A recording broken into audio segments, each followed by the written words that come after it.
Zulaikha itu seorang putri yang sebelum beliau nanti jadi istrinya wazir di Mesir sudah diperlihatkan keindahannya Nabi Yusuf. Jadi dia sudah jatuh cinta sama Yusuf sebelum ketemu. Ketemunya di mimpi. Nah, dia mimpi ketemu seorang laki-laki yang indahnya luar biasa. Ya, Nabi Yusuf itu kan bahkan di salah satu hadisnya katanya Nabi Muhammad kan Nabi Yusuf itu yang memiliki separuh keindahan, separuh ketampanannya laki-laki. Jadi kalau ada orang kegantengan seluruh dunia dibagi dua, yang separuh miliknya Nabi Yusuf, yang separuh dibagi orang sedunia mulai Nabi Adam sampai kiamat. Ya. Loh, ilustrasinya Nabi Muhammad kan begitu. Nabi Muhammad cerita ketika beliau ketemu Nabi Yusuf di langit ketiga waktu Isra Mi'raj. Itu kan di langit ketiga ketemu Nabi Yusuf. Dan beliau menggambarkan dia, Nabi Yusuf itu punya setengahnya. Jadi artis-artis ganteng siapapun itu cuma petlian kecil-kecil dari gantengnya Nabi Yusuf. Karena Nabi Yusuf yang punya separuhnya. Yo, untungnya kita nggak ngalami kalah saingan kabeh kamu.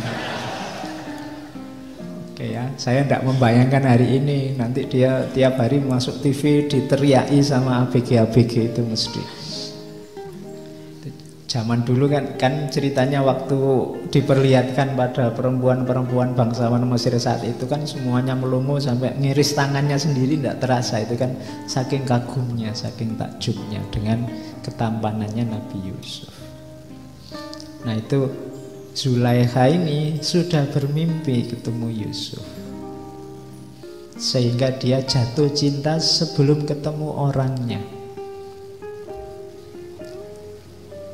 Itu kalimatnya ketika dia setelah mimpi, wahai permata suci, dari tambang manakah engkau berasal? Engkau telah membawa pergi hatiku tanpa mengatakan padaku siapa namamu atau dari mana datangmu. Dan aku tak mengetahui kemana akan bertanya. Aku tidak menghendaki siapapun tertimpa cinta seperti ini. Aku tidak memiliki hati dan tidak pula memiliki hasrat hatiku sendiri. Bayanganmu telah muncul padaku dan merampas tidurku. Ia telah membuat air mata dan darah hatiku mengalir. Tubuhku yang tak terbawa tidur menjadi lesu, dadaku terbakar. Aduhai, tak dapatkah engkau memadamkan nyala ini? Mestikah engkau selalu laksana nyala api yang membara? Oh, itu kan jatuh cinta beneran kan? Padahal hanya cuma mimpi. Ini sebenarnya simbol, kalau dalam bahasa sufi, kehausan spiritual. Jadi jiwamu itu sebenarnya menjerit-jerit ingin ketemu dirinya yang hakiki. Kamu tidak pernah ketemu, mungkin dalam tanda petik ya ketemu Allah. Kamu ngertinya mungkin hanya dalam bayangan-bayangan, dalam konsep-konsep. Tapi sebenarnya jiwamu sangat merindukan itu. Makanya ini alegori cinta ilahiyah. Jadi batin kita itu sebenarnya sangat ingin ketemu Allah, cuma nafsu kita, hasrat kita, ambisi kita menutupi itu semua sehingga kamu tidak sadar. Begitu sadar kamu kebingungan kemana harus mencari, di mana bisa ditemukan. Nah, itu simbol dari kerinduannya Zulaikha pada seorang Yusuf. Ya nanti pada akhirnya kalau diceritanya Jami' di salah satu mimpinya yang terakhir, sosok ini ngaku, aku adalah seorang wazir agung dari Mesir.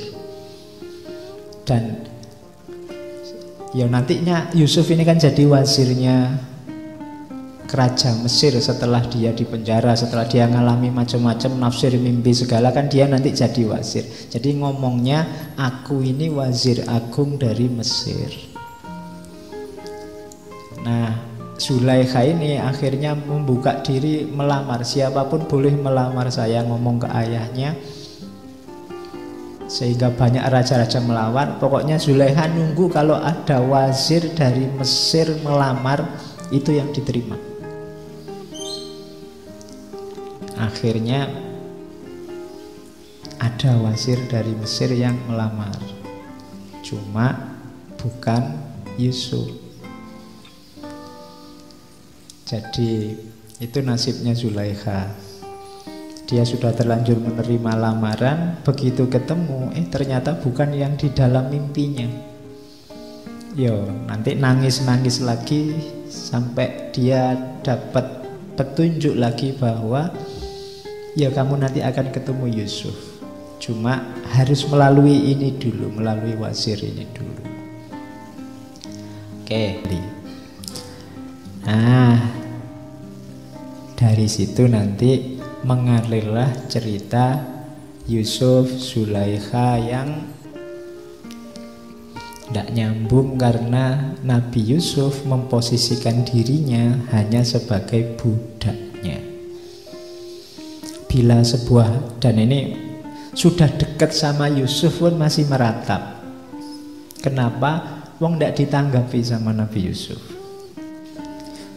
Susah ya. Sudah. Wong yo jejer tiap hari, tapi kok ndak nyambung, kok ndak ditanggapi tiap hari, sudah ngelirik-ngelirik tapi kok ya ndak bisa dapat. Katanya Zulaikhanya, bila sebuah hati mendapat tempat di sisi sang kekasih, bagaimana ia dapat berhasrat untuk bersatu dengan orang lain? Pernahkah engkau melihat seekor laron terbang ke matahari, sedang harapannya terletak pada nyala lilin? Adalah sia-sia menyebarkan 100 rangkaian semak harum di hadapan si pungguk, sementara ia hanya menginginkan nafas mawar yang segar. Sekali teratai disapu oleh kehangatan manisnya mentari, pernahkah ia mau menunjukkan suatu perhatian pada bulan? Apabila jiwa haus akan air jernih, apakah perlu manisnya gula? Jadi ini Zulaikha mengeluh, yang diinginkan Yusuf bukan aku. Dia sudah asik dengan kekasihnya sendiri, dengan Tuhannya sendiri. Dia tidak butuh aku lagi, meskipun kita dekat satu rumah. Jadi katanya Zulaikha, aku akui ia tak pernah tersesat jauh dariku, tapi tak pernah pula ia menatap wajahku.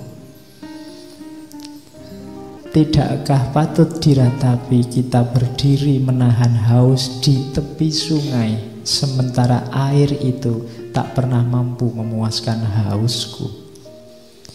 Ketika pandanganku dinyalakan oleh keindahan yang bersinar, ia menghindari mataku dan memandang teguh ke kakinya. Jadi berarti Nabi Yusuf itu selalu menunduk, tidak pernah mau memandang wajahnya Zulaikha. Bukanlah aku hendak menyalahkannya atas hal itu, karena kakinya jauh lebih indah daripada wajahku. Oh, iya ya. Oke, jadi minder ini Zulaikha. Apabila aku melihat kepadanya dengan mata terbuka lebar, ia hanya menunjukkan padaku pandangan segan, sungkan.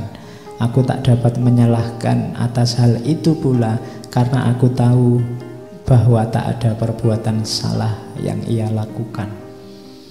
Lidahnya tertutup rapat, maka apalagi yang dapat aku lakukan selain meminum darah hatiku sendiri?